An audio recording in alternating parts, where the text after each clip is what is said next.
Alan, boa noite, obrigada por ter aceitado o Boa nosso convite. noite. Agora Obrigado você a sai você. da posição de entrevistador para de entrevistado, né? Sim. Não sei se eu gosto mais dessa ou da outra. Pois é, porque Eu agora você gosto já de está. falar. Eu gosto de falar, eu falo muito, na verdade, né? Daí esse que é o problema também. Quando você está entrevistando, você acaba não falando tanto, deixa a pessoa falar mais. Mas eu falo demais também, então não sei, vamos ver. Ah, legal. Bom, eu queria começar com você me contando um pouco o seu olhar sobre esse momento que a gente está vivendo, de uma quarentena que já não é mais quarentena, já é sessentena, né? E o distanciamento social, como é que você está e como é que esse isolamento, esse distanciamento afetou o seu trabalho?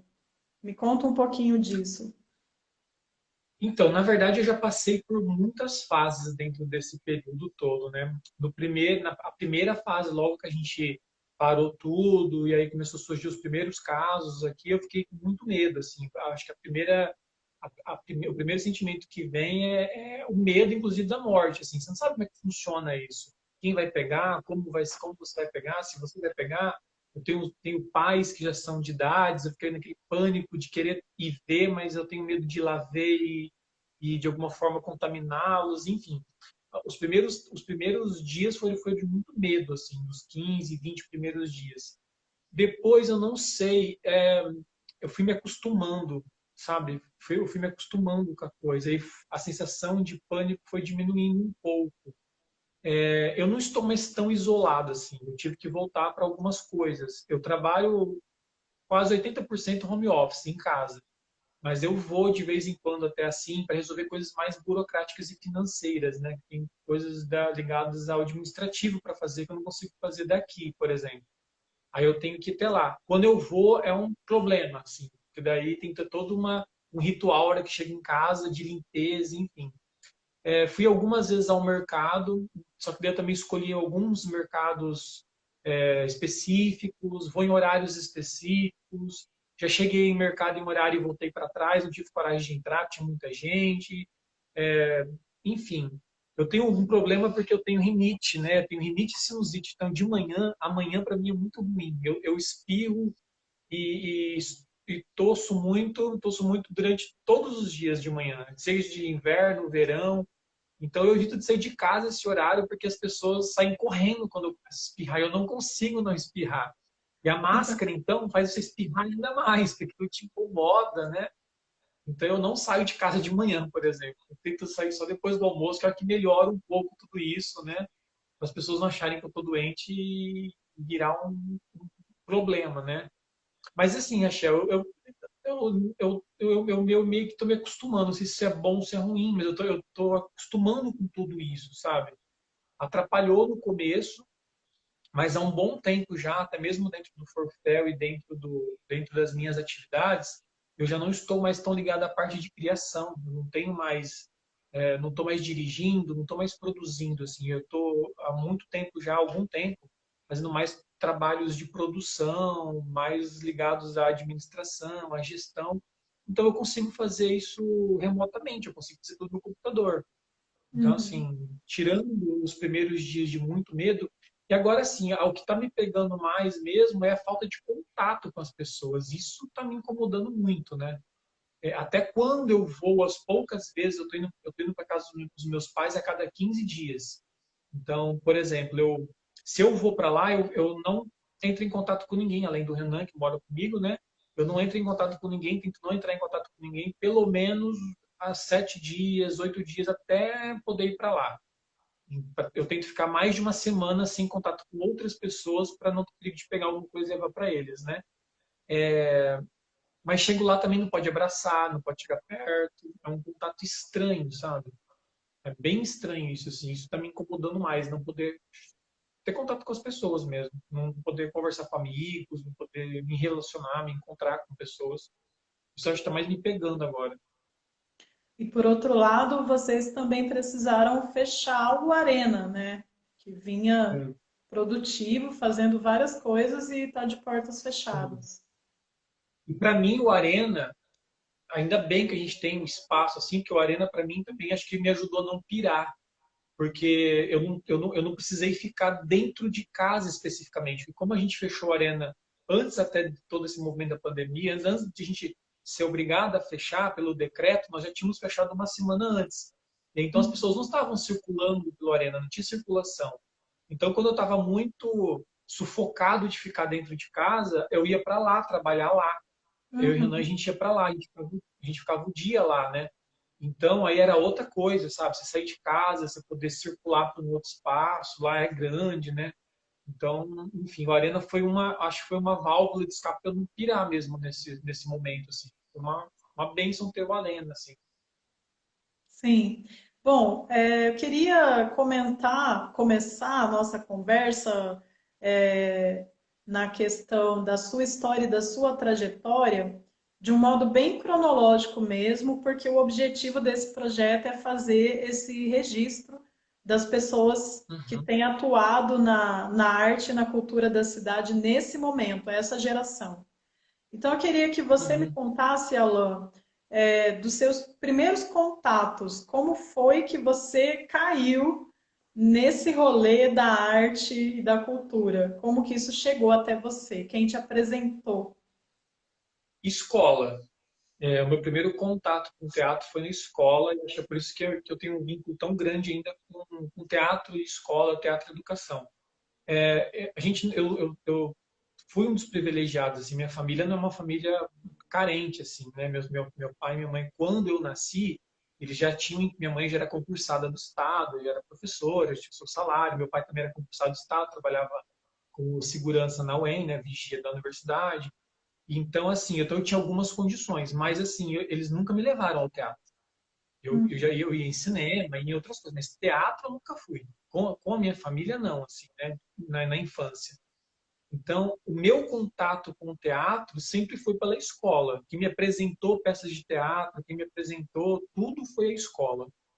E aí teve um ano, no final dos anos 90, 97, 98, teve um projeto do Estado chamado Brincando com a Arte, governo estadual, e aí uma professora de língua portuguesa junto um grupo de alunos, eu não lembro exatamente como é que aconteceu essa seleção, foi há muito tempo, alguns anos já, ela fez uma seleção de pessoas, de alunos do colégio, para montar um grupo, e esse grupo tinha que ser multiartístico. Nós tínhamos que desenvolver trabalhos ligados ao teatro, à dança e à música. No final desse processo, foi alguns bimestres trabalhando esse grupo separado, a gente ia no contraturno para fazer esse projeto. A gente tinha que entregar uma apresentação juntando tudo isso. Já tinha pessoas no Rui Barbosa ligadas à dança, que é a Thaís, maravilhosa, que é formada em dança hoje em Curitiba, mora em Curitiba, mas na época ela já fazia dança, ela já fazia dança desde muito pequenininha.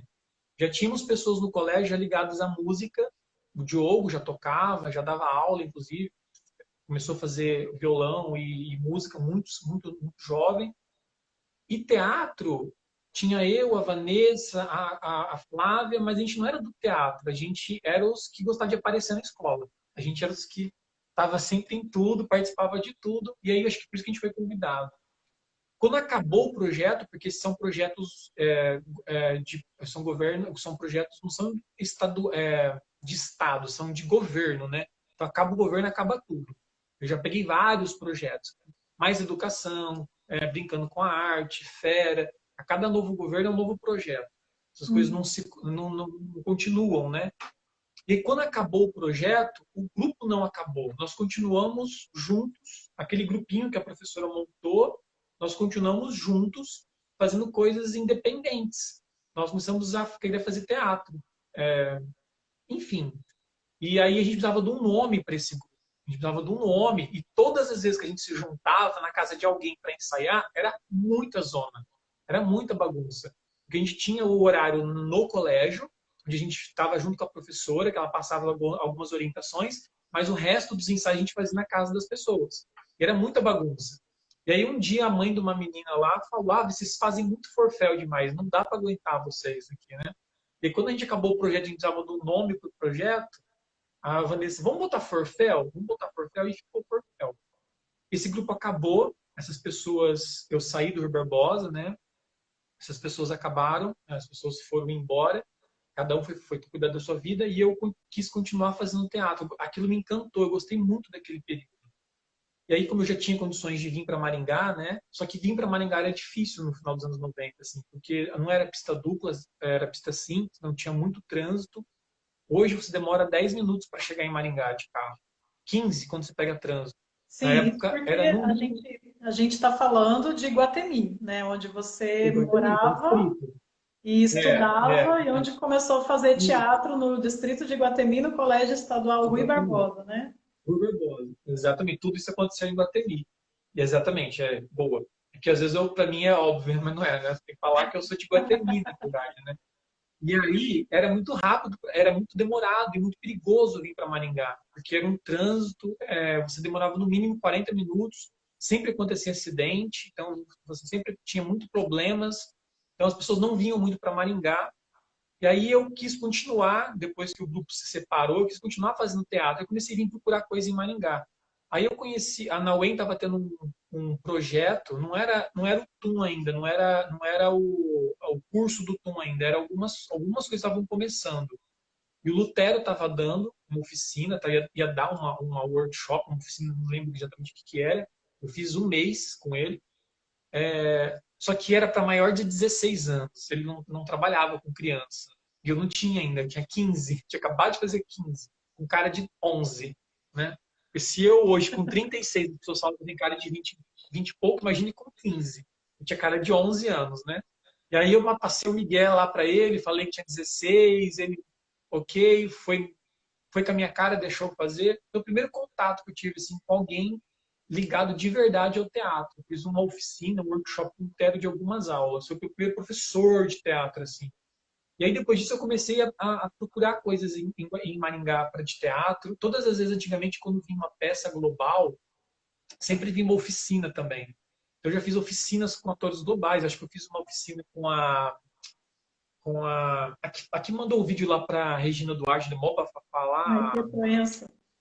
Maite Proença, fiz uma oficina com a Maite Proença, eu fiz uma oficina com algumas pessoas que vieram para Maringá, depois ficou Flávio Amado, e fiz algumas oficinas. E é isso, assim. Só que eu voltava em Guatemi e não tinha nada, sabe? Isso começou a me incomodar um pouco, assim. Começou a me incomodar, porque eu vinha, podia vir, mas eu chegava lá, não tinha onde continuar, não tinha onde fazer. Aí que foi que eu decidi formar o Grupo Forfel, resgatar aquela ideia que a gente teve dos amigos lá atrás, o nome, e aí eu montei o meu grupo e aproveitei o nome Forfel, que era um grupo que o nome já tinha anteriormente já. E aí abriu o CNPJ, encontrou uma Não, sócia.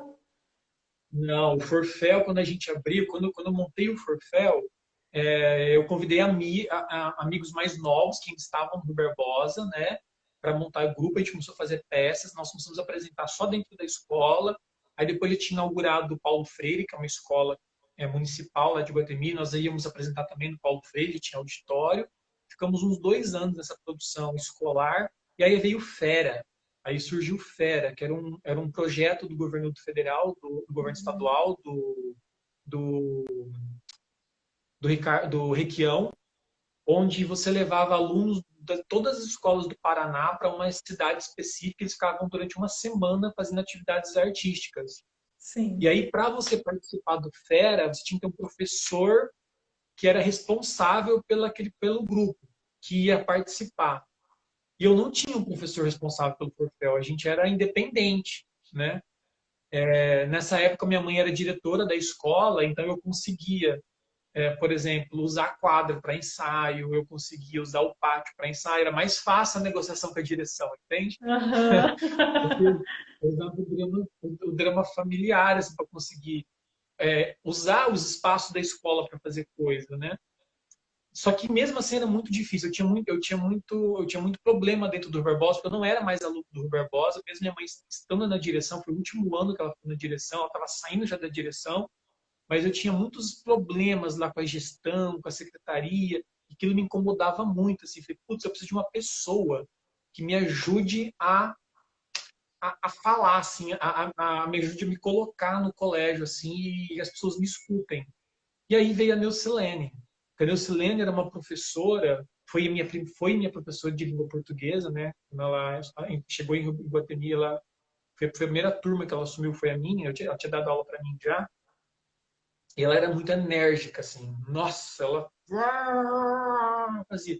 Falei, cara, eu preciso dessa pessoa. Você precisa de uma professora assim, que quando eu chegar lá e falar, eu preciso disso, vai me ajudar a fazer o barulho, vai fazer o forféu dentro da escola. Eu já não estava mais conseguindo. E aí eu convidei ela para entrar para o Forfel, convidei ela para o Forfel para ela ser responsável do grupo para a gente participar do Fera, a princípio, né? E ela amou o convite. Me lembro quando eu fui conversar com ela, eu fui no corredor do colégio, parei, Neuza, preciso conversar com você, né? Eu preciso de uma professora para escrever como responsável pelo projeto, um projeto de teatro. Eu já tenho há 2 anos aqui nos bastidores do colégio, né? E ela ficou super emocionada, assim, porque era o sonho dela fazer teatro, trabalhar com teatro. Tanto que a primeira faculdade que ela fez na língua portuguesa foi artes. E eu nem sabia disso. Eu nunca tinha falado isso assim. E é isso. Daí a gente começou, a Neucilene entrou, e participamos do Fera. Aquilo começou a ganhar uma proporção. Fomos para o Fera e ganhamos um prêmio lá de melhor espetáculo, sendo que eu não sabia nem o que eu estava fazendo direito assim, né? Eu ensaiei uma peça, não era tão assim lá no colégio que eles não me passaram o regulamento do Fera. Só falaram, olha, vai ter o Fera, manda o nome das crianças. Eu inscrevi. Quando eu cheguei lá para apresentar, era apresentar um teatro de revista. E nossa peça não era um teatro de revista. Era outra coisa, não era um teatro de revista. Aí eu chamei todo mundo no fundo do palco. Falei, gente, o negócio é o seguinte, fui explicar o que era um teatro de revista antes da apresentação. Falei, gente, teatro de revista é isso, tem isso, tem isso, tem isso, tem isso, tem isso. Na hora que foi entrar, você canta aquela música, que a gente tinha algumas músicas, a gente tinha tirado, canta a música, fala isso, faz aquilo. Eu mexi na peça na hora da apresentação para virar um teatro de revista.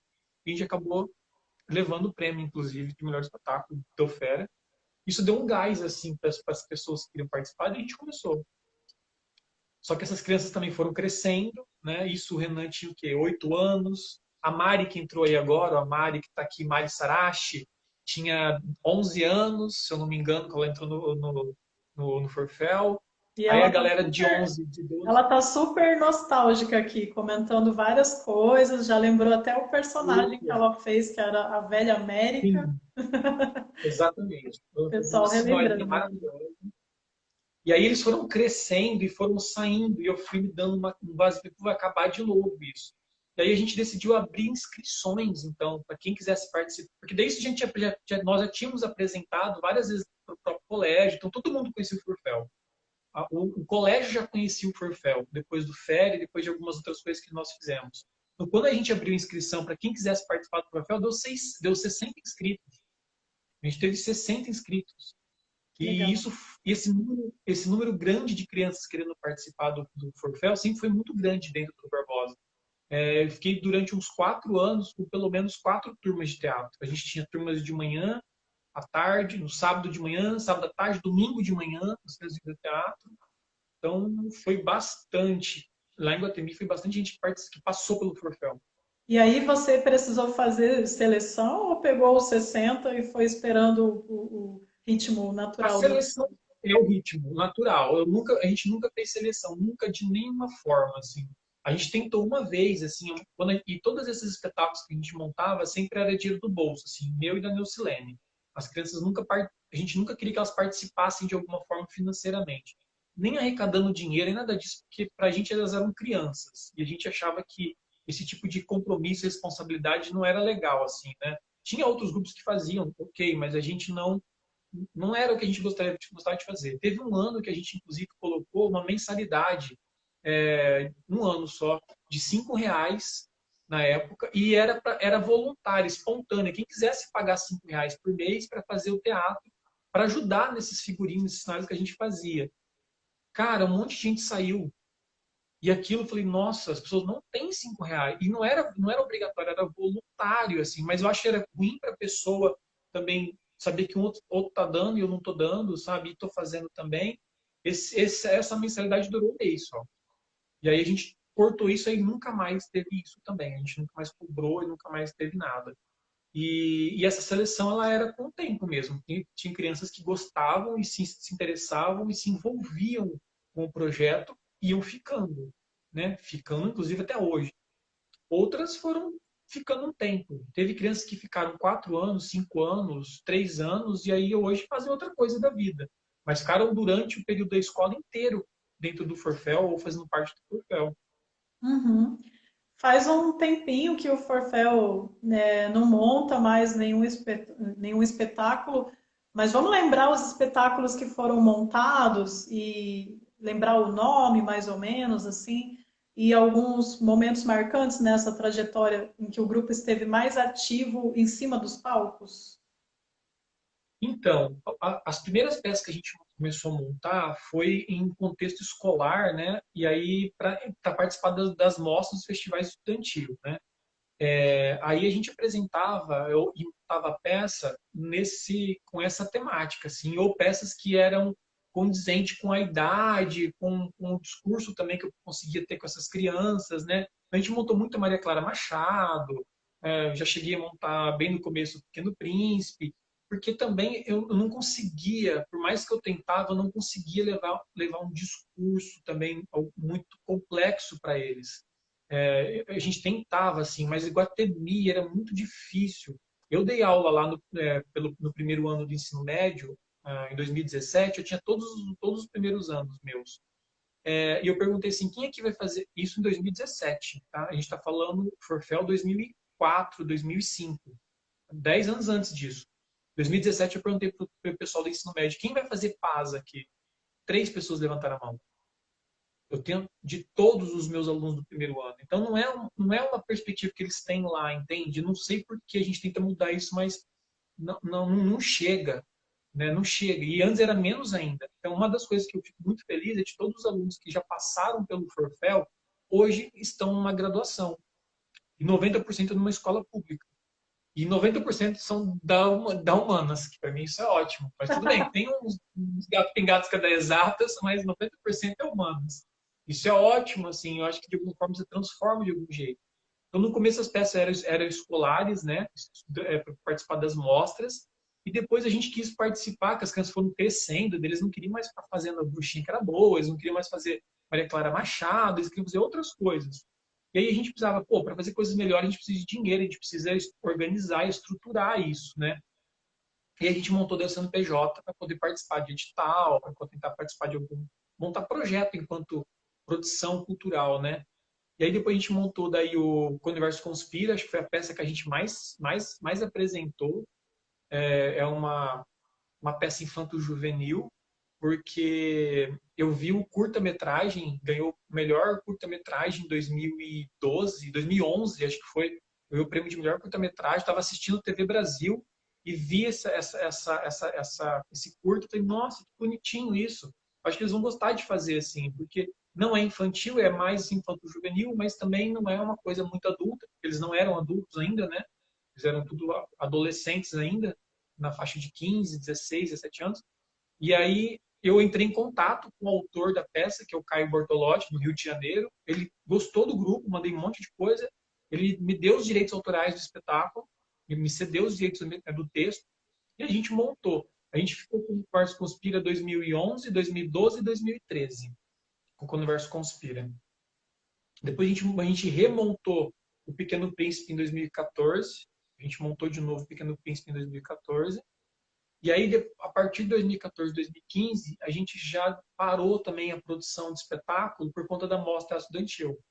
Então, o grupo voltou as atenções para a mostra e depois para o Criança em Cena. E aí a gente voltou a montar peça ligada à escola, ligada à educação, ligada às crianças de novo, né? E aí a gente já foi montar um espetáculo de novo em 2017, que foi o De Tudo Quanto a Gente. Ele já Certo. foi com acessibilidade, foi uma outra pira já. Mas vamos falar agora, então, sobre a Mostra de Teatro Estudantil. Como é que surgiu? Como é que foi a criação desse projeto, Alan? Foi um dos projetos que acho que eu mais gostei de fazer, para ser bem sincero. Foi uma das coisas mais incríveis que eu já fiz, assim, foi a mostra estudantil, por diversas situações. Não era um projeto fácil, porque eu dependia, o projeto, né, a equipe, o Forfel, a gente dependia de ter escolas que trabalhassem teatro, que tivessem espetáculos para se inscreverem para participar. E aí, como a gente, desde a primeira edição, a gente sempre contou, a gente sempre quis colocar lá pela Lei de Incentivo à Cultura, então, assim, você começa a executar, você tem que entregar. Então, você tem que ter o espetáculo, você tem que fazer a mostra, prestar contas daquilo. Então, isso sempre me deixou muito inseguro com essa participação das escolas, que sempre foram muito legais, assim. Eu sempre fiquei inseguro, mas sempre rolou muito legal. Como eu te disse, nós começamos na escola, a gente começou apresentando só dentro de Guatemi, só dentro do Rui Barbosa. A primeira oportunidade que eu tive de levar essas crianças para fora do Rui Barbosa foi quando a prefeitura montou o Festival Teatro Estudantil. E para eles foi uma outra coisa. Enquanto pessoas, enquanto engajamento com o projeto, enquanto vontade de fazer, fez toda a diferença para eles. A gente colocou Iguatemi no cenário de Maringá, porque as pessoas não conheciam Maringá, e a gente chegava lá de Iguatemi, a gente começou a ganhar um monte de prêmio, e, de Iguatemi, onde que é Iguatemi, onde que é Iguatemi? Para eles fez muito sentido o festival. E aí, como eu digo, é um projeto político, não é um projeto de governo, não é um projeto de Estado. Quando trocou a gestão, a mostra acabou. E para a gente sentiu falta disso, assim. Poxa, era legal quando você podia ir para Maringá apresentar, quando você tinha esse contato com outros grupos de outras escolas. Eu gostava de ver o que as outras professores estavam trabalhando nos seus grupos. Isso sempre me inspirou muito, assim, ver como é que as pessoas estavam falando de teatro, que as pessoas estavam produzindo. E aí eu falei para a Silene, vamos tentar fazer essa mostra, vamos tentar resgatar essa mostra. E a gente daí não quis colocar festival, porque tinha premiação, enfim, isso sempre gerava muito problema nos festivais quando a gente participava. A gente não quis colocar premiação, a gente fez o formato de mostra, colocamos na Lei de Incentivo à Cultura, apresentamos para a Secretaria de Cultura da época, acho que era a Olga, que era a secretária de Cultura, ela topou o projeto, assim, entrar como parceira do projeto. Já veio o Instituto também que nos ajudou a captar, e a gente executou o projeto. Cara, foi muito legal a mostra. A primeira, então, foi incrível, assim, porque foi muito legal. Você vê colégio lá do Alvorada participando, você vê colégio lá de Sarandi participando, e aí você viu os discursos e a produção bairristas, assim, porque Maringá é muito grande, Maringá é muito diferente, Maringá, sabe? Tem regiões muito diferentes. E você vê como eram as peças dos colégios públicos do centro, como eram as peças do colégio público da periferia, como eram as peças do colégio particular participavam. Isso era muito legal, você ver toda essa diversidade de produções e de coisas, né? A E a primeira mostra durou edição foi em 5 que ano, anos. Alan? 2015. A primeira Tá. edição foi 2015. Dela teve 2015, 2016, 2017 e acabou. 15, 16 e 17. A gente ia para quarto ano. Foram 3 anos de mostra. E por que O que segundo, acabou? Tem planos de retomar? então, na verdade, Rachel, acabou porque a gente pegou 2016 e 2017, a gente pegou greve, né, da escola pública. A gente pegou 2 greves durante a mostra, assim, uma menorzinha que durou pouco tempo, que deu um perrengue só para divulgar, porque no momento que a gente estava divulgando as inscrições para a mostra, a escola estava em greve. E aí eu consegui o contato direto dos professores para avisar eles, olha, vai estar tá tendo inscrição e tal, enfim. Mas rolou a mostra, eles conseguiram voltar a tempo de ensaiar os grupos, de tocarem os projetos que eles tinham. A gente tinha nessa época o projeto Mais Educação, que também incentivava a produção de teatro nas escolas, então tinha escolas que tinham projetos de teatro, né? Não era só dentro da artes, mas projetos de teatro. Na última, nós pegamos uma greve grande já, que acho que, se eu não me engano, foi quase um mês de greve, ou mais de um mês de greve. E aí quase que inviabilizou a mostra. Porque das escolas, na época de executar a amostra, elas não tinham voltado ainda. E aí, como é que você faz com a dinâmica das crianças? Como é que você organiza as crianças? Como é que você junta essas crianças para deslocar, para ir para um lugar, para ir para o outro, né? Então, esse foi um problema assim que a gente teve de organização da mostra. E depois disso também, a primeira mostra a gente teve mais escolas particulares participando. 2 a mais que escola pública. Na segunda mostra, nós tivemos iguais, o mesmo número de escola particular e escola pública. Na terceira, que foi a última, nós tivemos muito mais escolas públicas do que escola particular. Nós tivemos 2 escolas particulares, só o resto tudo é escola pública. Então isso estava, nossa, que legal, está surgindo a discussão, está surgindo o movimento de teatro nas escolas públicas, né? Mas daí começou o processo das greves, os problemas, enfim, discussões. Daí a gente, para a quarta, a gente decidiu esperar para ver. Vamos esperar para ver como é que a escola vai se organizar, como é que aí acabou o projeto Mais Educação, os professores que tinham um projeto de extensão, né, me relatavam que não tinham mais o projeto, eles não tinham mais como continuar a conduzir os projetos. E aí a gente decidiu esperar, e essa espera está até hoje, porque depois aí você vai fazendo outras coisas, né? Você vai, você vai enchendo o seu tempo de coisas, e aí a mostra ficou. E aí Mas surgiu. eu gostaria de voltar. Gostaria muito de Hã? voltar. Não entendi. Gostaria muito de retomar. Eu acho que é um projeto necessário, sabe? Agora talvez seria uma mostra diferente. Não sei se a gente teria tanta potência como as mostras que nós já tivemos. A primeira e a segunda teve escolas assim que eu falei, meu Deus do céu, olha isso que eles estão fazendo. Um discurso, um texto, uma dinâmica muito lindo assim de ver as coisas acontecendo, né? Hoje talvez a gente teria umas mostras um pouco mais, não Aham. sei como é que os professores lidariam com tudo isso, assim, né? Enfim, né? Mas eu gostaria de voltar, sim. E aí depois, cronologicamente falando, surgiu o projeto Criança em Cena ou teve É. outra coisa aí no meio? Sim, sim. Quando a gente começou a mostra estudantil, o Forfel parou de abrir essas inscrições que eu te comentava. Todo ano a gente renovava, durante todo o ano da mostra, porque até esse momento eu não vivia do Forfel. Eu tinha outro trabalho e o Forfel ele ocupava partes do meu dia só, né? Eu e todo mundo que era do Forfel. A gente não vivia do Forfel, a gente trabalhava em projeto. Então não tinha como se ter mais que um ou dois projetos no máximo, porque você não dava conta. Tinha os outros trabalhos, né? O Renan, a Carla, as meninas ainda estavam, a Amanda, estavam tudo na graduação, tudo na faculdade. Você tinha coisa da faculdade para fazer, eles estavam envolvidos com a graduação deles, né? Então a gente não conseguia levar mais de um projeto ao mesmo tempo. E aí, então, durante a mostra, nós paramos com o Furfel no sentido de ampliar, de manter. Só ficou um pouco maior mesmo, aquele grupo que era o mais longevinho, assim, que tinha, já estava há 8 anos comigo. E depois da mostra, eles se formaram. Quando acabou a mostra, a maior parte deles acabaram a graduação também em 2017. E aí eu fiquei sem eles, assim, fiquei sem a mostra e eu fiquei sem o grupo, porque eles se formaram e foram fazer outras coisas, foram dar aula, foram trabalhar em outras coisas, em outras áreas. Falei, pô, preciso renovar de novo, eu preciso retomar o Forfel de novo, né?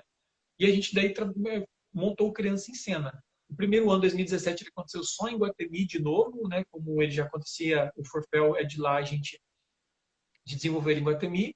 E a partir de 2018 a gente vem com. Não, 2016 ele aconteceu em Guatemi, sem lei de incentivo. 2017, já com lei de incentivo, a gente vem para Maringá daí. A gente abre para outros lugares de Maringá para atender Maringá também. E aí a gente tem 17, 18 e 19. Fala um pouquinho do projeto, do que é, o que que vocês oferecem pelo projeto. O Criança em Cena é uma continuidade, na verdade, dessa ideia. Eu sou muito ligado a teatro e escola, teatro e educação, para mim. É, eu, eu sou uma pessoa que eu mudo muito meu ponto de vista o tempo todo, tá? Às vezes eu penso uma coisa hoje, se a gente for fazer essa entrevista daqui a essa conversa daqui a alguns anos, talvez eu pense diferente em um monte de coisas, assim. E eu gosto disso, assim, eu não gosto de ficar preso a uma ideia, preso a um ponto de vista, preso a um entendimento, porque eu acho que tudo é social, tudo. Apesar de escutar outras coisas que não, mas por enquanto eu entendo que tudo é social. Então tudo depende do momento, tudo depende de como a sociedade está estruturada. Eu sempre achei, Rachel, ou sempre não, por um tempo eu achei que a arte era humanizadora. E ponto, assim, tipo, a arte humaniza as pessoas. Isso era certo para mim. A arte humaniza as pessoas, a arte humaniza as pessoas. Então todo mundo que tem contato com a arte, ela é mais humana. Eu comecei a entender depois de um tempo que não, que isso não é a única condição. É um conjunto de coisas que faz você ser humana, faz você ser sensível. Não é só a arte. Pra gente ver que tem um monte de artista aí com uns discursos meio complicados, né? Meio atravessados, bem desumanos, inclusive. Isso eu já entendi há um tempo já. Então eu entendo que para humanizar alguém, deixar uma pessoa, formar essa pessoa cidadã, além de artes, precisa de outras coisas. E aí eu sempre entendo que a educação está muito ligado com isso. Então, para mim, faz muito sentido ter arte e educação junto. Porque acho que as duas coisas se completam, assim. E aí eu sempre gostei de discutir isso e de aplicar isso. Para mim, o teatro sempre foi a ferramenta de, de educar. Da maneira que eu gosto, da maneira que eu sei, da maneira que eu entendo o mundo. Eu sempre usei o teatro como uma ferramenta para isso. E com o teatro eu conseguia é, chegar nas pessoas de um outro jeito. Eu dei aula de língua portuguesa no Rui Barbosa para os mesmos alunos que eu tinha aula de teatro. Na sala de aula eles são um, a relação é outra. Por mais boa vontade, por mais que eu queira me aproximar e me conectar com uma criança na sala de aula, a estrutura, a dinâmica, o conteúdo, tudo que você precisa fazer dentro de uma sala de aula te afasta de uma maneira impressionante, assim, sabe? Te deixa. E no teatro, não. No teatro, eles me. A gente sempre se aproxima. Nunca ninguém me chamou de professor, por exemplo, dentro do teatro. Nunca, ninguém. Todos os meus alunos de língua portuguesa, que eram meus alunos de teatro, me chamavam dentro da sala de aula pelo nome. Os outros me chamavam de professor. Todos os alunos me chamavam pelo nome. É uma outra relação. A Neucilene, depois que ela entrou no Fortel, ela transformou, ela se transformou enquanto professora também. Isso a gente escuta relatos dos alunos que passaram por ela, que tiveram aula com ela antes do Fortel e depois dela entrar no Fortel. Então, o Criança em Cena é isso, assim, essa vontade de trabalhar o processo de educação, o processo de humanização, o processo de discussão social, o processo de discussão política com o teatro. E aí, algumas pessoas que participaram de tudo isso do Forfel, comigo no Forfel, que começaram pequenininhos, que foram crescendo, também tem coisas para dizer. O Renan tem o ponto de vista dele em cima de tudo, que não é o meu ponto de vista, que não pensa como eu penso, a Carla tem o dela, a Marcela tem o dela, o Lucas tem o dele, o Felipe tem o dele, a Mariana tem a dela. As pessoas têm coisas diferentes para pensar. E o Criança em Cena veio para isso, para dar oportunidade para que eles também pudessem ter contato com esse público, que eles pudessem também ser agentes educadores e artista, educador, enfim, não sei. O Criança em Cena foi uma continuidade dessa ideia, desse desejo que eu tenho de estar ligado com a educação e com o teatro, com a arte. Como que tem sido o Fez sentido? resultado? Como que tem sido o resultado disso ao longo desses 4, 5 anos do Cheirou. projeto? Assim, eu cresci em Guatemi. Então, em Guatemi eu conhecia até uns anos com a palma da minha mão. Assim. Eu conhecia o perfil das pessoas, eu conhecia como é que era, como é que elas se organizavam socialmente, tudo assim. Eu conheci Guatemi. Quando a gente vem para Maringá, a gente vem em outros bairros, eu conheci outras periferias, eu conheci outros nichos, outra galera assim. E a gente teve crianças maravilhosas que passaram pelo Criancina já nesses anos todos, assim, de todas as situações possíveis. Eu já enfrentei não sei de tudo, mas muita coisa dentro desses anos do Criança em Cena, a gente já encontrou muita coisa. E aí, qual é o resultado disso? O resultado disso são crianças que continuam no projeto até hoje, são crianças que, mesmo não fazendo teatro, continuam se comunicando comigo e eu continuo, de alguma forma, participando da vida delas, a gente continua conversando, a gente continua trocando coisas. São crianças que a gente sabe que, mesmo depois que passaram pelo projeto, da medida de, não foi transformar, porque isso é difícil, assim, porque envolve um monte de coisa, envolve família, envolve um monte de coisa. Mas eu sei que, de alguma forma, a gente mexeu de algum jeito, né? Porque a gente encontrou de tudo que você imagina, assim, de tudo, de tudo, de tudo, de tudo. Só participando disso você entender o que é o ser humano, o que é a sociedade, o que eles são, como eles se organizam. Uhum. É bem complicado, é bem difícil. E o Criança em Cena, ele está acontecendo nesse momento, né, de forma online, também adaptaram o projeto a essa Sim. realidade, né, a esse momento. Para não perder o contato. Para não perder o contato. Assim, o Criança em Cena, desde 2018 também a gente atende a Ampassim, que é a turma, os alunos surdos, né, que são crianças surdas. Foi muito legal esse contato também com a Libras, enfim. E aí a gente precisava não perder esse vínculo, que o que faz eles ficarem no projeto, o que faz eles continuarem do ano para o outro, é o vínculo com a gente, é a nossa relação com eles. Eu falei, pô, a gente vai ficar um projeto inteiro, um ano inteiro, sem nenhum tipo de contato, sem estar se comunicando, sem se falando. A gente tem os grupos de WhatsApp, cada turma a gente tem um grupo de WhatsApp, mas é diferente, a gente quer que eles continuem de alguma forma. E sei lá, também ajudar, se em algum momento eles precisarem assistir uma videoaula e querer fazer um pouquinho de teatro para poder abstrair um pouco a cabeça do que tudo que está acontecendo também, porque a gente só vê coisas pesadas, né? Eu acho que a carga de coisas que eles estão recebendo também dentro das escolas é bem grande, então eu acho que fica num nível de estresse, de ansiedade muito grande. Então a gente quis gravar essas aulas para que eles pudessem ter essa válvula de escape também, se fosse necessário, assim. Se quiser parar para assistir uma videoaula, fazer um exercício, depois mandar para a gente assistir, para a gente tirar sarro, para a gente conversar, para a gente é legal isso também, sabe? É um momento diferente, assim. Sim. A Vera fez dois comentários bacanas. O primeiro eu perdi, mas ela estava falando também sobre essa questão da participação dos filhos, né, das crianças nos projetos. E aí ela fala que ela é professora do ensino básico e fica orgulhosa quando vejo que ex-alunos passam a participar do projeto. Vejo as mudanças. Então é É, um. a gente quando eles entram para fazer o teatro, você vê um monte de coisa, né? Você vê egoísmo, você vê relações complicadas, e o teatro a gente tenta desconstruir essas coisas, essas relações externas, assim, de posse, de ter coisa, de saber, de ser única, de ser, tem que fazer minha vontade. A gente tenta trazer o mais coletivo possível, para eles se entenderem num processo coletivo também, de criação e de coisa, né? Eu acho que é aí que transforma. Eles ficam diferentes mesmo, assim. Nós tivemos em 2018 uma aluna que tinha um autismo, foi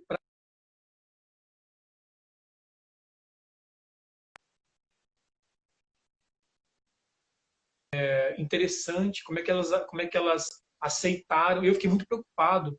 Ela não tinha autismo, ela tinha outra coisa, eu esqueci o nome agora, mas era parecido assim, sabe, o perfil. E aí eu achei que, nossa, vai dar. Como é que eles vão, como é que eles vão aceitar isso? Como é que eles vão trabalhar? Eu fiquei muito preocupado, assim, tentando mediar.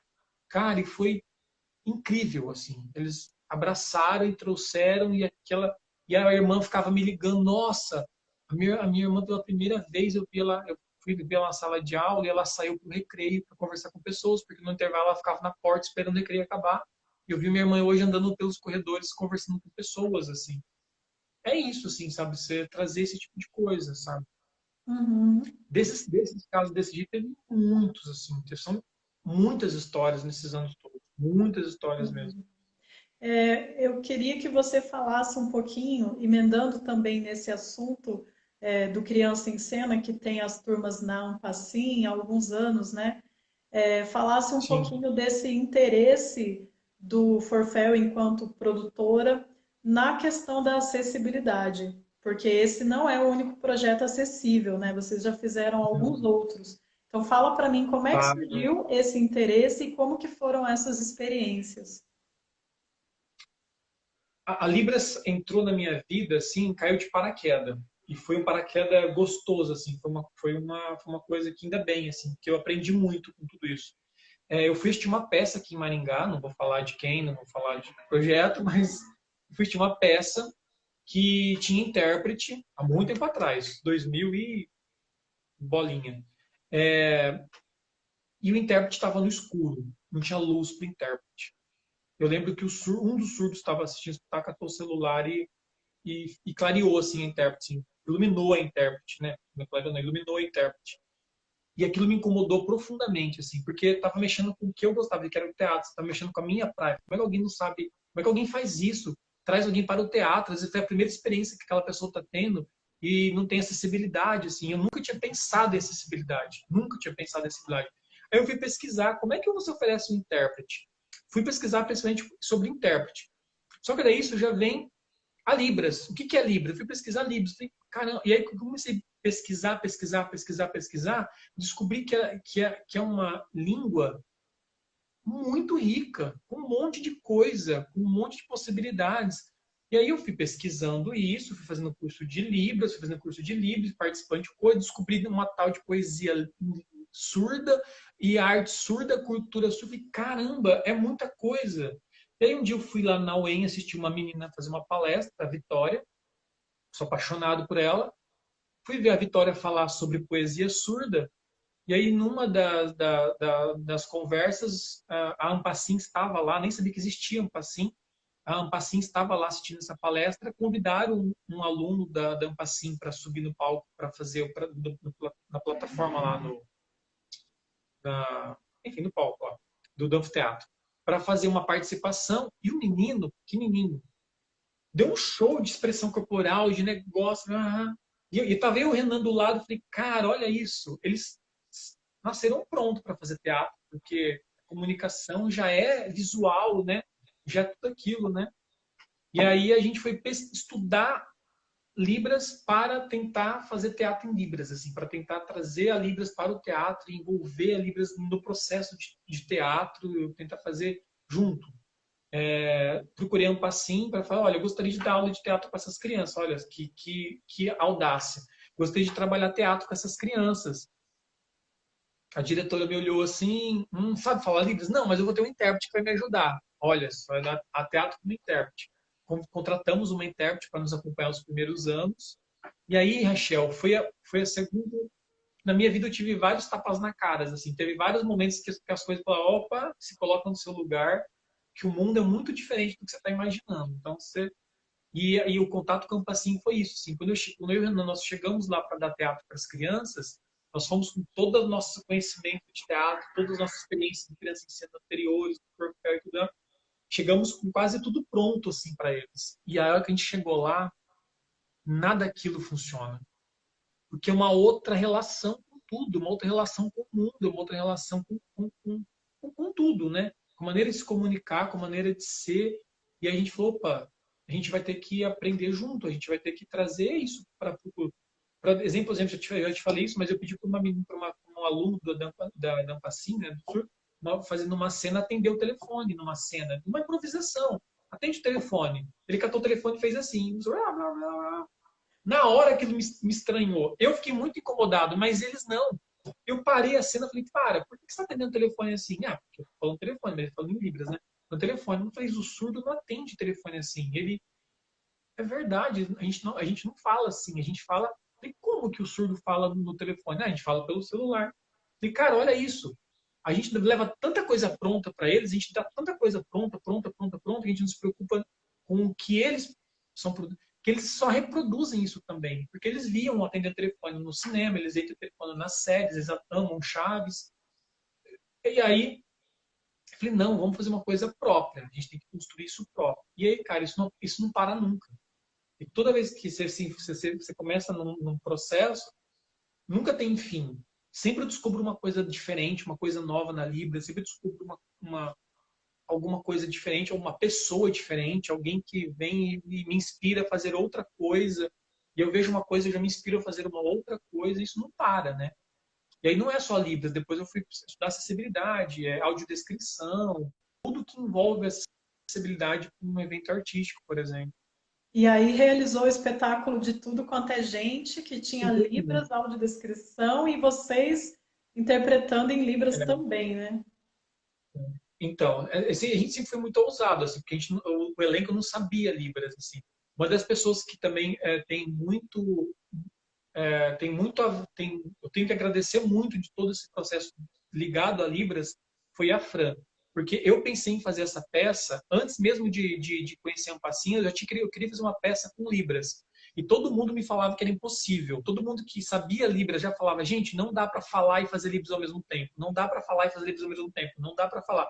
Como eu não tinha um conhecimento muito aprofundado, eu não sabia se era possível ou não. Eu falava e fazia Libras, mas hoje eu entendo que a Libras que eu fazia estava errada, mas tudo bem. Mas eu falei, não, como, né? Aí eu tinha desistido já de fazer um espetáculo com Libras. Conheci a Elô, que é a prima da Vitória, por um acaso também, fui comprar um livro na Livraria Curitiba, ela vendia livros lá, deu certo, justamente com aquela vendedora pedi um livro de Libras. Eu falei, moça, eu quero um livro de Libras. Ela, eu te mostro, eu sei falar Libras. Você sabe falar Libras? Minha filha surda. Eu falei, meu Deus, olha como as coisas, né? O universo conspira. E aí a Elô me apresentou a Fran. Ela falou, olha, se alguém pode te dizer se é possível ou não fazer Libras e falar ao mesmo tempo, é a Fran, porque ela é intérprete, ela dá aula. E aí um dia eu marquei um café da tarde com a Fran no Maringá Park. Fui pronto para desistir de fazer esse negócio de espetáculo com Libras, assim. Aí a Fran, né, séria, assim, fiquei com medo da primeira, ela deve estar aí, eu fiquei com medo do primeiro contato que eu tive com ela, achei ela muito séria, assim. Ela falou para mim assim, claro que é possível, você pode fazer, por que não? É só você ensinar os atores a falar Libras. Eu falei, não, eu tô pensando o seguinte, tô pensando em pegar intérprete e ensinar eles a interpretarem. Ela falou, não, pega o ator e a gente ensina Libras. Não é possível? É possível. Depois que eu fui entender que esse é possível dela, era um possível com um monte de outras coisas, né? Mas naquele momento é possível dela fez toda a diferença para mim, assim. Porque eu falei assim, opa, é possível. E aí quando eu botei na minha cabeça que era possível, eu fiz. Enfim, conforme foi passando o processo, eu fui descobrindo que era muito mais complexo do que eu podia imaginar. Mas foi possível, entende? Nós fizemos. E aí isso gerou mais um monte de outras coisas, outros grupos querendo fazer. E foi a primeira vez que teve audiodescrição no espetáculo em Maringá. Nunca tinha tido audiodescrição.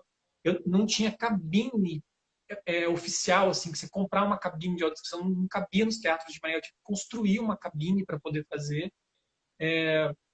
Uma senhora de 60 e poucos anos, ela me falou a idade dela, eu não entendi direito, mas ela tinha 60 e poucos, cega, que foi assistir o espetáculo, me parou no final da peça e falou, olha, muito obrigado.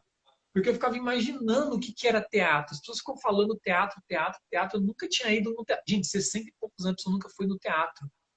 E aí ela falou assim, foi a primeira vez que eu vim no teatro, eu adorei assistir uma peça. E eu fiquei, olha, se a gente não oferece isso, né, se a gente não dá a possibilidade, a acessibilidade, as pessoas não vão. Como que elas vão? Entende? E aí o Criança em Cena dentro da Ampacim, eu quis também para que as crianças pudessem e os surdos pudessem também produzir coisas próprias.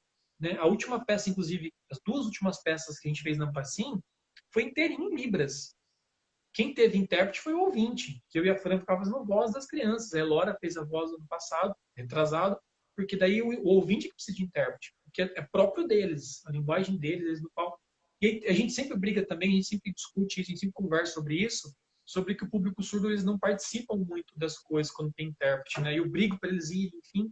Mas também a gente precisa entender que é diferente, porque é difícil quando você não se reconhece naquilo ali, sabe? Porque a gente precisa fazer com que eles se reconheçam, que eles queiram produzir teatro, que eles queiram fazer teatro, para eles irem assistirem, para servir como inspiração, como aprendizado, como referência.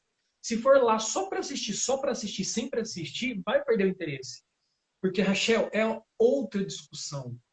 São outras formas de ler o mundo e falar o mundo. Por mais que você tenha boa vontade de levar o intérprete, e a Fran é super cuidadosa na interpretação, ela é super chata com algumas coisas, assim, criteriosas, com detalhes que tem que ser, é, não é não é próprio. Então, assim, eu acho que eles só vão começar realmente a frequentar o teatro quando esse trabalho que eu estou fazendo aqui atrás, do Criança em Cena, lá no Ampacim, reverberar em atores, em adultos atores. Acho. Tem aluno lá da Ampacim que já quer fazer artes cênicas, eu acho que seria um máximo. Você tem um aluno surdo no curso, acho que estremeceria o curso, levaria o curso para uma outra discussão. Tem um aluno meu lá que quer ser ator de tudo quanto é. A mãe já veio falar para mim que ele queria ser veterinário, mas ele não quer mais agora ele quer ser ator. Isso é incrível, sabe? Tipo, Sim. eu acho que daqui a alguns anos, talvez a gente tenha um público surdo um pouco mais presente, como é em São Paulo.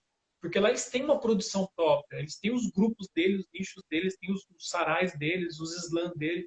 A gente teve um slam agora no ano passado, né, na Flim, de poesia surda contra poesia ouvinte, que foi maravilhoso. Nós tivemos 90 surdos.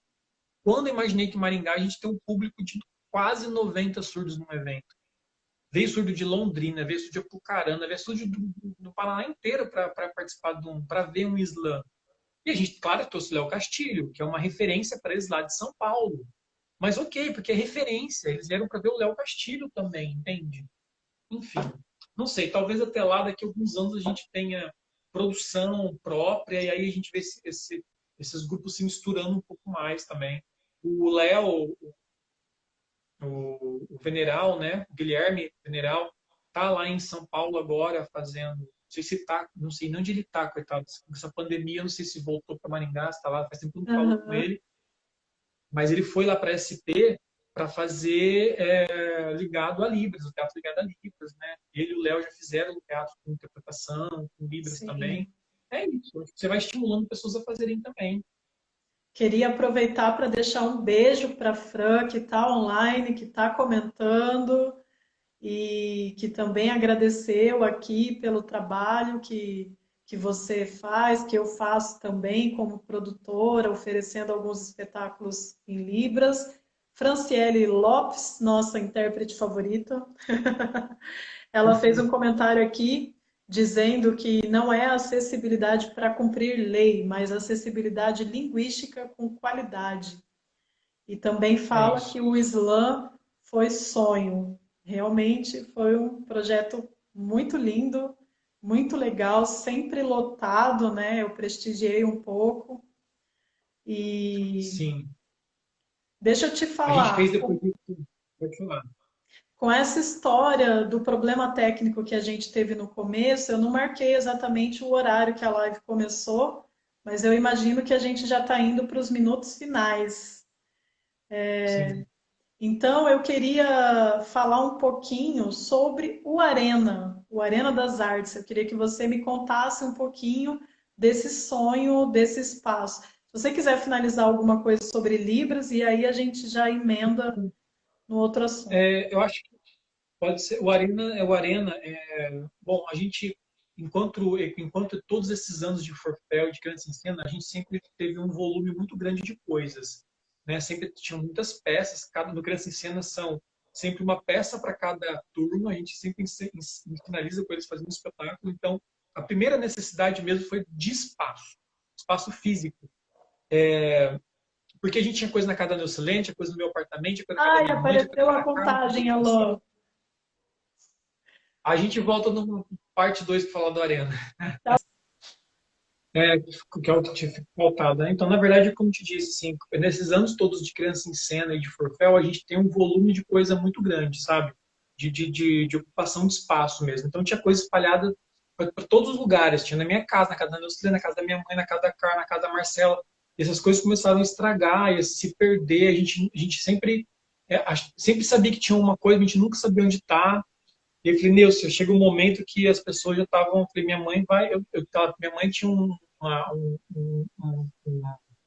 uma edícula no fundo da casa da minha mãe que eu já tinha dominado já, assim. Era forféu só. Só tinha coisa minha na edícula dela. Ela não conseguia usar a edícula para nada. Ela queria partir para costurar, não podia. Ela queria fazer um negócio, não podia. Tá tudo coisa de teatro. E aí, o que aconteceu? A gente precisava desse espaço. Bom, só ter um espaço para guardar coisa também, já que a gente vai ter um espaço, a gente vai ter que procurar um espaço, a gente pensou assim, pô, a gente vai ter que ter um espaço, então vamos ter um espaço que também sirva para a gente ah, enquanto produção, enquanto artista, que pudesse criar, que pudesse desenvolver os nossos projetos dentro desse espaço também, né? E aí foi uma missão, procurar um espaço, procurar um barracão, procurar uma sala. A princípio a gente não tinha pensado em barracão, a gente procurou salas comerciais, né, que eram menores, mas aí todas as salas comerciais que estavam dentro do que a gente estava disposto a pagar tinha pilar no meio. Todas tinham pilar. E aí eu não Aham. falei para Deus, fazer teatro, fazer coisa com pilar não vai funcionar. Eu queria uma coisa que não tivesse pilar. E aí ela falou assim, então por que não um barracão? Vamos procurar um barracão. E fomos procurar barracão. Daí a gente entendeu que barracão é caro. Então, para começar primeiro de conversa, um barracão não é barato. Se tem um barracão, não é barato. Mas daí a ideia do barracão já tinha entrado e a gente começou a pensar várias possibilidades em barracão. E daí a ideia da sala já não era mais, já não cabia mais os nossos sonhos dentro da sala que a gente começou a pensar no começo do ano. Porque quando Aham. a gente pensou no barracão, a gente começou a sonhar muito maior, entende? E aí já não cabia mais aquele tudo numa sala. E fomos procurar barracão. Foi um ano procurando. nós ficamos um ano procurando um espaço físico para o Arena, para o Forfel, na verdade, né? Até achar o barracão que a gente tem hoje. Que tivesse o mínimo de estrutura, que fosse numa localização que fosse agradável para a gente, assim, no sentido de a gente queria que fosse num bairro, mas não queria que fosse também num bairro que não tivesse muito acesso. Enfim, um ano de pesquisa até a gente achar esse barracão. Quando a gente olhou o barracão, ele nos deu muitas possibilidades. Assim, o barracão, ele tava, parece que foi feito para a gente, assim, aquele espaço. Ele nos trouxe muitas possibilidades, muitas coisas, assim, né? E aí a gente levantou a arena daquele jeito que você conhece. Uma sala preta, que era a sala que eu queria, que tivesse uma sala para a gente poder praticar teatro, poder... E como era grande, né, a gente sempre queria que aquela sala fosse a maior possível para poder ter coisas legais acontecendo. A gente conseguiu deixar ela com 95 metros quadrados. Assim. Toda vez que a gente contratou um arquiteto, um amigo, na verdade, para poder fazer um preço bom, bem barato, inclusive. E aí que a gente queria que o arquiteto nos ajudasse a redimensionar aquele espaço para a gente não perder espaço. A gente tentar fazer o mais... aproveitar o máximo possível do espaço. E aí ele fez vários desenhos, vários. Sempre a gente sempre falava, olha, essa sala tem que ser a maior. Essa sala tem que ser maior. Tinha que cortar quarta-cozinha, tinha que cortar quarto-banheiro, mas a sala tem que ser grande. Tem que ser grande a sala. E aí acho que ficou. E aí quando a gente abriu o Arena, na verdade, Rachel, ele é para ser o espaço do Forfel guardar as coisas, é para ser o espaço de criação do Forfel, dos integrantes do Forfel e do nosso, mas a gente também, desde o começo, a gente queria que fosse um espaço aberto para as pessoas, de ser um espaço que as pessoas pudessem usar. Porque quando a gente começou, nós tivemos a sessão do Rui Barbosa, então foi permitido que a gente usasse o Rui Barbosa. Falei para você, quando eu comecei o projeto, minha mãe estava na direção, foi o segundo ano que minha mãe assumiu a direção. Depois a minha mãe saiu da direção, entrou uma professora que foi minha professora de infância, a Clédina, e ela sempre foi muito parceira do Forfel dentro do Barbosa, ela sempre nos permitiu usar em finais de semana, ela sempre permitiu usar é, no contraturno. Então a gente sempre teve muito acesso ao colégio, mas depois começou a mudar as direções, a gente começou a ter problemas de usar a escola. Não tendo a escola, a gente não tinha outro lugar para fazer. Como é que você vai ensaiar um espetáculo na garagem de algum lugar, na sala de alguém? É difícil você criar, você produzir. Né? As pessoas, nem todo mundo mora sozinho, tem possibilidade de articular a sua casa para receber pessoas. Então a gente tinha muita dificuldade com espaço para poder criar coisas e fazer coisas também. A Marcela precisava de espaço para criar, fazer as coisas dela, a Carla, os cenários. Era sempre tudo muito apertado, era sempre muito difícil as coisas, né? Então a Arena também surgiu para ser esse espaço, que as pessoas pudessem nos procurar, eles pudessem usar o Arena para desenvolver os seus trabalhos. De alguma forma, a gente queria que o espaço pudesse estar aberto para essas pessoas também, né? E é o E Felipe, aí, o Felipe não, está dentro falando desse... aqui que eu... Pode falar, pode falar. Não, é só para ler o comentário do Felipe, Felipe Index. O Arena é um dos espaços mais bonitos e funcionais da cidade. Eu também acho. É. Então, é isso que eu te falei. A gente demorou um ano para achar o barracão, porque a gente queria que fosse um espaço que atendesse. Eu sou uma pessoa, você me conhece, né? Eu sou da área da gestão, do planejamento, sou metódica, eu penso muito para fazer uma coisa. Então, assim, quando eu imaginei o espaço, eu já comecei a imaginar funcionalidades. Eu quero que tenha, a gente precisa ter isso, precisa ter aquilo. O barracão tinha que ter isso. Quando a gente foi botar a mão para construir o Arena, eu contratei um arquiteto e a gente fez um briefing para ele. E a pessoa que fez, inclusive, o Arena, que desenhou aquela estrutura para o Arena, tinha feito já o trabalho de conclusão do curso dele de arquitetura já em espaços artísticos culturais. O cara trouxe um monte de referência para a gente de coisas. Então, assim, foi muito legal isso, assim. Então, a gente pensou para ser funcional, né? E aí a gente queria... Como é que as pessoas iam usar o Arena? Bom, ela pode usar para conceber coisas e projetos, pode usar para ensaiar, para montar os seus trabalhos, mas a gente também queria que elas pudessem usar para se apresentar, para poder ter mais um espaço de apresentação. Desde o começo a gente também queria isso, assim, que o Arena pudesse receber espetáculos, receber interações artísticas, não só espetáculos, né? A gente já teve apresentações de música, nós já tivemos instalações, artes visuais. Então, a ideia também era do Arena receber isso, assim. Então, a gente começou meio que equipar e preparar o Arena para receber essas coisas. E aí, o nome Arena, apesar de tanto eu e o Renan gostarmos muito do Arena, né? O Renan lê, pesquisa e já fez trabalho sobre o Arena, mas a ideia do nome Arena é pela estrutura Arena. A gente gostaria que fosse um espaço alternativo, até mesmo estético.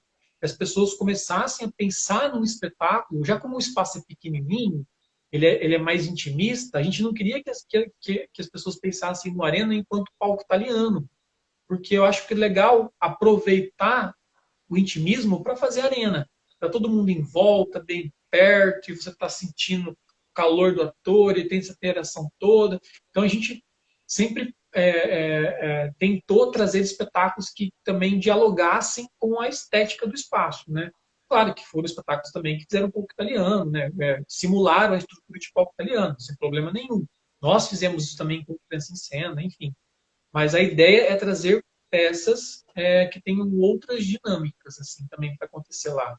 O Acusma, por exemplo, o Acusma não foi nem arena, o Acusma foi praticamente uma instalação, né? E como que tem sido? O Arena abriu as portas quando? Quando que ele comemora aniversário? 2018, junho de 2018. Nós fechamos o aluguel, assim, se for pensar em locação do espaço, e nós começamos a trabalhar em março de 2018. A gente começou a mexer com a Arena em março de 2018. Só que daí foram coisas internas. Tudo que foi feito no Arena, tudo, como a gente não tinha muito dinheiro, fomos nós que fizemos. Tudo. Desde os móveis, tudo. A gente, para fazer os móveis, a gente desenhou no computador, o meu primo me ajudou a desenhar os móveis. Eu comprei as tábuas de madeira, levei para o marceneiro cortar, nós montamos os móveis. O pai da Lorena, que era uma pessoa que tinha passado pelo Criança em Cena, pelo Forfel, tinha sido minha aluna no Forfel, trabalhava com móveis de escritório, reformou as cadeiras para mim, tipo, eu comprei as tecido e espuma, ele reformou umas estruturas velhas que ele tinha. Então a gente praticamente fez tudo assim dentro do Arena, tudo mesmo. Pintamos, a primeira pintura fomos nós que fizemos toda, tudo. A primeira, a Pra, segunda e a terceira. Na verdade, assim, a segunda pintura interna fomos nós que fizemos, mas a externa a gente contratou o pintor, porque era muito grande a fachada. Lembra que durante um tempo ela foi com a fachada original do prédio, que era vermelho e bege.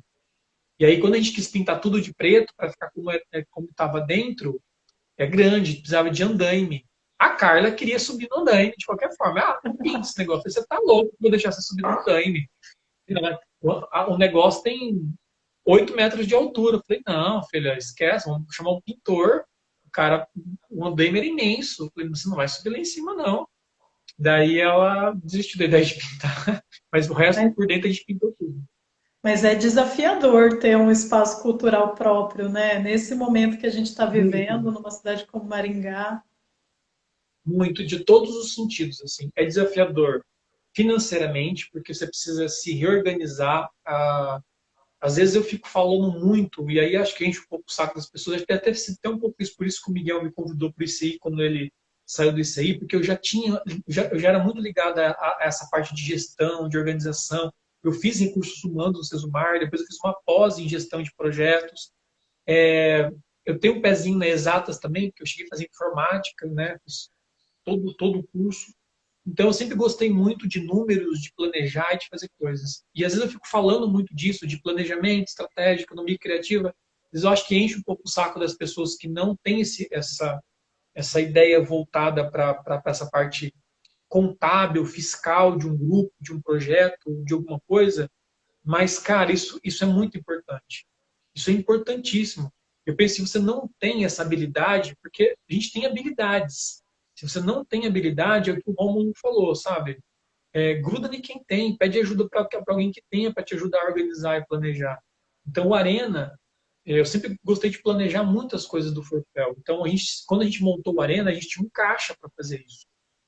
Tudo que a gente fez pelo Forfel, desde quando eu abri o CNPJ, eu e o Silene abrimos o CNPJ. A gente nunca mais colocou um centavo do bolso no Forfel. sempre o Forfel sempre pagou o próprio Forfel. A gente nunca fez retirada do Forfel também. O Forfel nunca nos deu lucro. Ele se mantém por si só, né? Mas a gente também não precisou mais disponibilizar coisa para o Forfel. Porque a gente sempre levou muito planejado isso. Eu sempre planejei muito bem tudo isso. Agora, o Arena foi um desafio, porque é uma outra demanda financeira, econômica, né? A gente pegou agora um período tudo fechado, crises, não sei como é que vai fazer captação. E aí, então, esse tem um desafio primeiro, de você manter o espaço aberto enquanto din-din. Aluguel, água, telefone, tudo isso. O segundo é fazer com que as pessoas reconheçam o espaço. Público também. Quando a gente abriu, todo mundo falava que era muito longe. Muitas pessoas falavam que era longe, eu recebia muito disso, é longe. Mas como é que eu faço para chegar? É muito longe. E demora até as pessoas entenderem que o longe é relativo, né? É longe do quê? É longe de onde? Depende de onde você está, é longe, né? Mas é perto de um monte de coisa ali também, né? Então, é isso, então a gente está essa luta ainda para ser reconhecido enquanto espaço cultural pelo público, para as pessoas realmente irem para a arena prestigiar as coisas. E também agora um outro desafio enquanto espaço cultural mesmo, sabe? O ano passado e o ano retrasado, né, esses 2 anos de arena, por também estavam indo por terceiro, a gente recebeu muita coisa lá, muitas coisas legais assim. Eu sempre pensei que nós somos um espaço privado, ninguém tem nada o que falar. Se eu decidir trazer um espetáculo para pôr na arena, se a gente decidiu trazer que um grupo vai apresentar lá e eu botei lá uma plaquinha de classificação etária na porta, todo mundo sabe qual é a classificação do espetáculo, acontece o que quiser, é privado, ninguém tem que encher o saco, ninguém tem que ficar mandando e-mail para a prefeitura, nada disso. O espaço é privado, eu levo para lá o que a gente quiser. Então a gente recebeu muita coisa no Arena Legal, assim, coisas, discussões de temáticas N, assim, sabe? Isso é legal. Eu não sei como é que vai ser os próximos anos, sabe? Enquanto a gente vai ter. Como é que vai ser isso? Não sei. Não sei exatamente. Se a gente vai receber alguma repressão, se alguém vai reclamar, se a gente de alguma forma eles vão tentar censurar de algum jeito.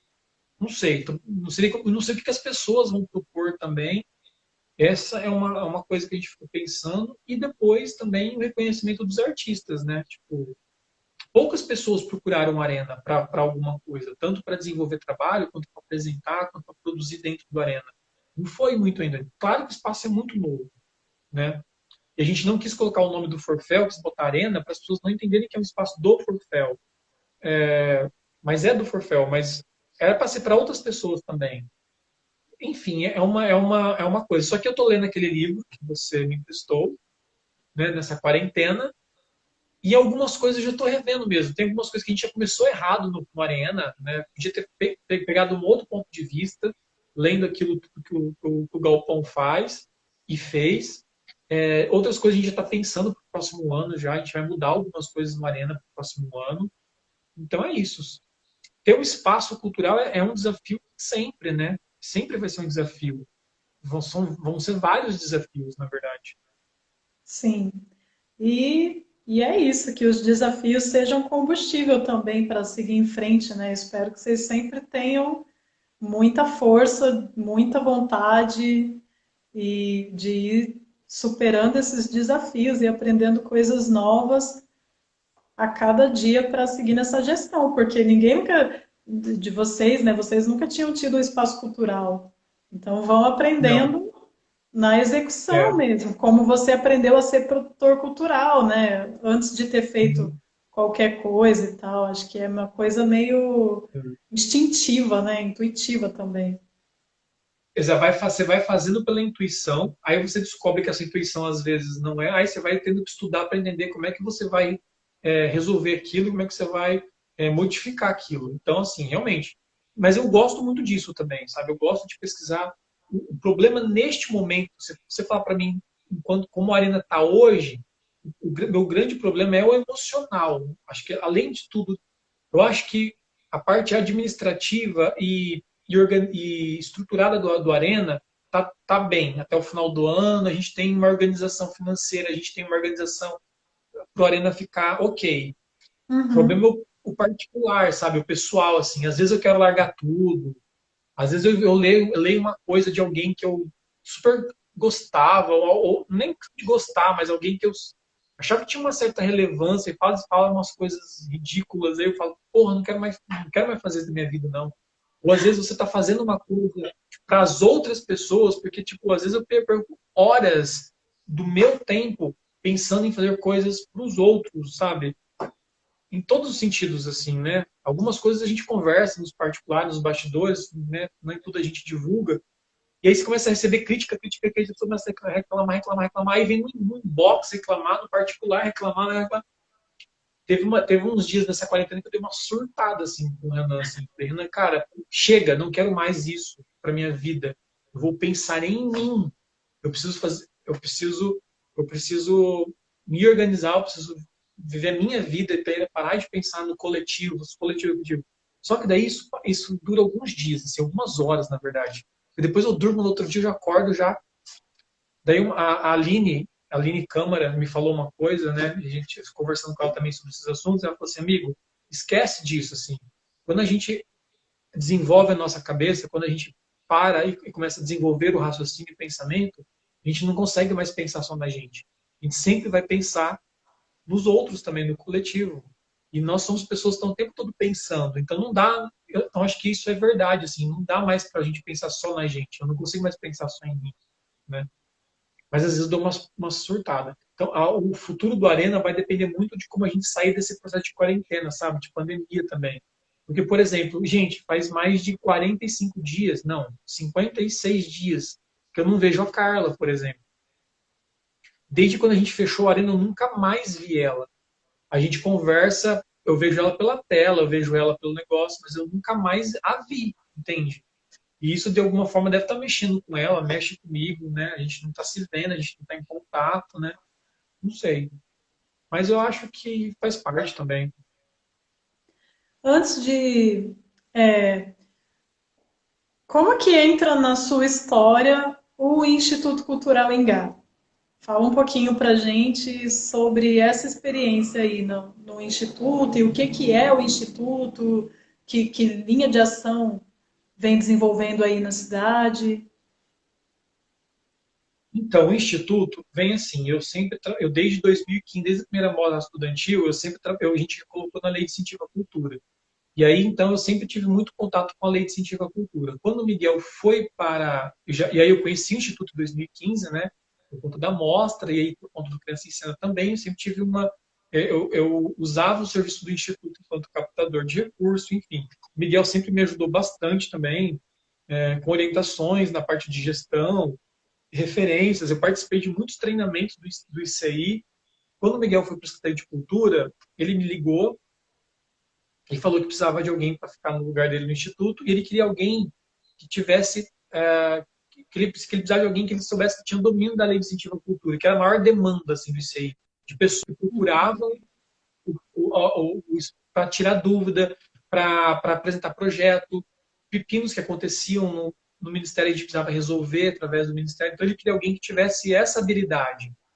E fora isso, eu também era da gestão. Eu trabalhava com planejamento, tinha gestão, poderia de alguma forma ajudar os produtores nesse sentido, né? E aí o Instituto, quando eu entrei, assim, eu fui aprendendo, na verdade, pelo Instituto. Porque para mim, o Instituto, enquanto Forfel, a única relação que eu tinha com o Instituto era a formativa, que dos treinamentos e como captação. Então eu enxergava o Instituto Cultural assim, né? Quando eu entrei lá, eu percebi que o Miguel, ele articulava muita coisa, assim. O Instituto tem uma série de coisas, assim.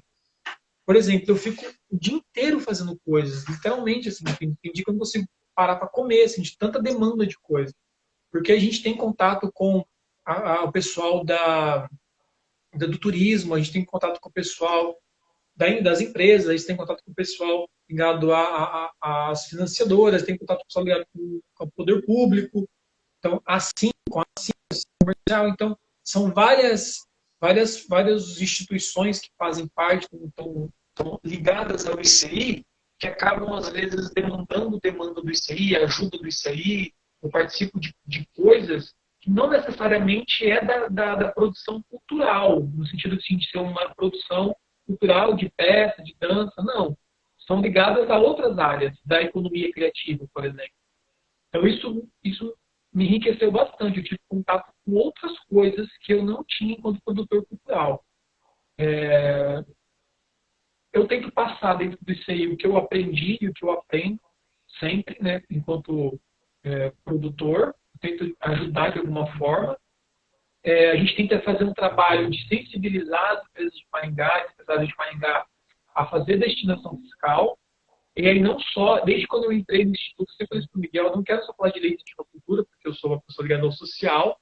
Então toda vez que eu vou falar de cultura, eu falo de FIA, eu falo de esporte, eu falo de lei do idoso, eu falo de tudo. Eu não consigo só falar de incentivo à cultura. Então eu falo, olha, destinação fiscal, tem o FIA, tem a lei do idoso, tem o PRONAS, tem o PRONAM, tem tudo isso que você pode contribuir. Mas é um trabalho, assim, isso é mais fácil até de você captar, sabe? Porque a cultura que é um problema, assim, sabe? Porque nos últimos anos, eu peguei o ano de 2018, né? Então eu peguei o ano eu peguei o ano, eu não sei como é que era isso com o Miguel antes, né? Mas quando eu entrei no instituto, já tinha começado a campanha política. Então eu entrei no momento que a lei de incentivo à cultura, a lei Rouanet, estava na boca do povo. Era coisa, era uma das pautas do discurso do governo, né? E aí era muito difícil falar de lei de incentivo à cultura para a empresa. Era muito difícil. Eu chegava para falar do projeto e os caras ficavam perguntando para mim de fake news de lei de incentivo à cultura. A gente fica explicando que o Lula Santana não captou 1 milhão pela lei de incentivo à cultura. Sabe? Que isso não aconteceu. Fulano de tal não fez. Ah, teve o casamento, mas o Ministério Público já pegou. Quem denunciou foi o próprio Ministério da Cultura da época que fez tudo isso. Então eu perdia mais tempo falando disso, da lei, do que dos projetos. Então, foi bem difícil fazer captação de recursos. Quando eu entrei também no ICI, eu quis continuar o que o Miguel tinha feito das formações, né? Mas daí a gente tentou focar um pouco mais nessa parte de gestão. O Miguel trazia muitas pessoas ligadas à economia criativa, a esse pensamento mais empreendedor do negócio, mas no sentido mais amplo do pensamento empreendedor enquanto produção cultural. Eu quis trazer pessoas mais práticas. Eu quis trazer o Rômulo Avelar para o treinamento lá do negócio. A gente trouxe o Décio Coutinho para falar especificamente de gestão. Eu queria trazer coisas mais práticas para me ajudar também nessa conversa com o produtor, né? Que eles pudessem me ajudar de alguma forma, né? E eu sei é isso. Então, a gente faz formação, a gente tem a parte de captação, a gente tem articulação política, a gente tem contato com instituições e organizações, né? Por mais que as pessoas reclamem do governo federal, do governo estadual, do governo municipal, é interessante você ter um bom relacionamento. Pelo menos uma entidade tem que ter. Por exemplo, as pessoas criticaram bastante a live da... Algumas criticaram, nem todo mundo criticou, mas algumas pessoas criticaram a live com a Casa Grande. Mas foi a primeira vez que ela abriu um espaço para conversar. Foi a primeira live que ela fez. Ela não tinha dado entrevista ainda sobre o plano. Quer dizer, ter esses relacionamentos, em algum momento, pode ser interessante para a gente. Para Maringá, pode ser interessante para os produtores locais. A gente sempre tende a manter esse bom relacionamento com o setor público também, para quando precisar, né? Eu já tive que ligar várias vezes para o Ministério da Cultura para resolver pepino de projeto, tipo, que sumia conta, que o projeto era inabilitado e ninguém sabia por quê, que não ia para QNIC nunca, o projeto tinha passado por todas as avaliações, nunca entrava em QNIC. Você liga lá e fala, se não tiver um bom relacionamento, se não conhecer pessoas, não funciona isso, sabe? Sim. Como é que você vê a cena cultural de Maringá nesse momento? Com o Rouanet, sem Rouanet? Ai, Rachel, Porque até pelo é, ICI, pelo Arena, você tem contato com praticamente todo mundo, né? uma coisa que a Laura falou, mais até então, porque antes do ICEI eu só tinha contato com a classe do teatro, eu só conhecia as pessoas ligadas ao teatro. Lá, quando eu entrei no ICI, eu conheci muita gente, assim, literatura, música, artes visuais, muita coisa que audiovisual, cinema que eu não conhecia. Então isso aí me abriu um pouco esse leque de outras produções culturais. Eu conheci outros artistas, né? A Laura falou uma coisa que eu entendo que é verdade, assim. Não sei por que que acontece isso, mas Maringá ela tem umas ondinhas assim, sabe? Tem uma época que tem muita produção cultural, muita coisa boa, e de repente foi lá embaixo, ninguém sabe por quê, todo mundo para, aí volta a subir de novo, eu começo a produzir muita coisa. Eu peguei um pouco disso, né? Quando eu comecei em 90, 2000, eu não via tanta produção. Antes disso, tinha muita coisa. Depois eu peguei uma fase dos começos dos anos 2000 que diminuiu, eu acho. E agora eu acho que a gente estava numa crescente de coisas, assim.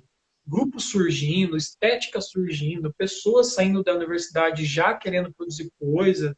Eu achava que por ser um curso de licenciatura não ia formar tantos artistas, assim, mais professores artistas, mas não artistas que se produção. Me enganei, assim, então eu acho que tem uma galera agora que está produzindo muita coisa. Eu estava enxergando um cenário antes de 2018. Eu estava enxergando um cenário em crescimento e eu acho que a gente não poderia ter passado por isso que a gente está passando agora. Porque eu acho que eu estou com medo de não ter dado tempo disso ter se estabilizado, assim, de ter sido solidificado em Maringá. Nós estávamos numa crescente de uma produção artística e cultural. Mas muito rápido veio 2018. Aí veio isso que está acontecendo, assim. Eu não sei como é que as Sim. pessoas vão reagir a isso, sabe? Porque agora as pessoas precisam de comida, as pessoas precisam de ajuda. A gente tem um governo fascista, a gente tem, sei lá, talvez daqui uns dias, daqui uns meses, uma possível ditadura, talvez, não sei, para onde que isso vai se desenrolar. Eu acho que Maringá estava muito no começo dessa onda de novo que estava subindo para isso ter acontecido. Não sei se a gente estava assim estruturado para passar por isso. Espero que sim. Espero que todo mundo que estava criando, que estava trazendo essa nova fôlego para a cidade de Maringá, né? Que isso, de alguma forma, a gente consiga se manter. E olha que passar tudo isso, a gente consiga continuar produzindo, né? A gente teve um governo 2014, antes de 2013 até 2010, muito bom para a cultura, assim, com muitas leis de incentivo, muitos editais rolando, muitas coisas, fazendo plano nacional de cultura, plano estadual de cultura, plano municipal de cultura, e a gente vinha crescendo, conselho de cultura, a gente vinha trazendo a cultura para várias discussões, tanto produção, mas também discussão política também. Eu vi que Maringá estava crescendo nisso tudo, sabe? A gente estava falando de cultura em todos os sentidos. E aí veio 2018. Aí veio um governo que não fala mais disso, que descontinua todas as políticas públicas ligadas à cultura, que não sei. Então eu espero que a gente consiga superar isso e continuar essa curva ascendente por um tempo ainda, assim. Que mesmo que se algum dia vá cair, que essa curva a gente, como diz agora, está numa coisa da Covid, né, de estender a curva, né, de estar ficando todo mundo isolamento para poder essa curva ela não fique tão alta, que a da cultura também faça isso, assim, que a gente consiga estender a nossa curva por um bom tempo, assim, antes dela cair de novo, se tiver que cair, não sei. Tomara, tomara, Deus te ouça. Agora só É. orando, né? Como diz o Felipe Index, só os fortes sobrevivem, fora Bolsonaro. É isso aí. Alan, obrigada. Obrigado a você. Um dos papos mais longos que a gente teve aqui no Dois Coelhos Conversa. Já imaginava, porque é muito assunto, né? E eu falo muito, eu já falei para você desde que eu comecei falando, eu falo demais. Não, mas acho que foi ótimo. Espero que tenha sido legal para você também, tenha sido bom rememorar toda essa história e entender da importância desse trabalho que você e a sua equipe, né, o Renan, a Carla, Neucilene, têm desenvolvido aqui na cidade desde sempre, mas principalmente nesses últimos anos aí, com esses projetos importantes que a gente falou. E é isso. os amigos aí, o Felipe, o Diogo chegou atrasado, né, Diogo? A gente viu que você chegou agora, Eu mas lembrei ele dele, tá. ele nem estava lá para falar. Ó. O Diogo foi uma das. Estava naquele grupo de amigos que a gente formou o Furfel, que a gente fazia muita bagunça na casa das pessoas. Quando você falou Diogo, era dele que você estava falando? Era dele. Era dele. É, ele elogiou o cartaz que está atrás de Diogo. você, que é o cartaz do Reminiscência, exposição Conheci. realizada o ano passado, sobre a qual a gente não falou, que integra o projeto Sim, Sentidos, né? Que é um sim, projeto uma que extensão do projeto. começou com um espetáculo de teatro sobre o qual a gente falou, de tudo quanto é gente, né? Sim. Vamos parar, porque senão a gente faz mais uma hora de live. Não falamos sobre tudo, né? Ainda faltou o DVD na palma da mão, faltou algumas coisas, mas acho que valeu o registro. Pessoal que está chegando agora, essa é a parte 2. Bora assistir a parte um. Falamos muita coisa. Obrigada, Alain. Se você quiser deixar Obrigado uma a você. mensagem final aí. Eu vou aproveitar uma coisa que a Yara fala muito, né? Que é resistência. Cara, eu acho que essa palavra, resistência e reminiscência, é uma coisa que está ali, uma coisa que a gente vai ter que ter muito nesses próximos anos, assim, desse próximo, principalmente nesse ano. A gente vai ter que resistir muito de todos os sentidos. A gente vai ter que resistir politicamente, vai ter que resistir enquanto artista, a gente vai ter que resistir muito. Então, resistência para todo mundo, assim, que a gente consiga realmente resistir. E o ano que vem a gente vai ter uma live muito, muito diferente para falar. Provavelmente eu tenho certeza disso. A gente vai ter uma outra live para fazer com coisas muito mais positivas, eu acho. Se Deus quiser. Obrigada. Pessoal, as Obrigado. duas partes da conversa com a Alain estarão disponíveis no Instagram da Dois Coelhos Comunicação e Cultura. A primeira já foi postada. Depois a gente vai fazer uma ediçãozinha juntando as conversas e indo para o YouTube, no canal da Dois Coelhos Comunicação e Cultura. Acompanhem lá porque vale a pena, são muitas iniciativas. Um beijo, obrigada, Alain. Um abraço para a galera Obrigado. do Corfel, de todos os meios aí que a gente falou. Um beijo, Fran, Felipe, Renan, Daniele Santana, Diogo, Amanda, todo mundo que está acompanhando aí. Beijo e até a Tchau, próxima tchau. live na sexta-feira com a Elisa Rimmer, grande artista aqui de Uau. Maringá. E é isso aí. Sim. Beijo, tchau.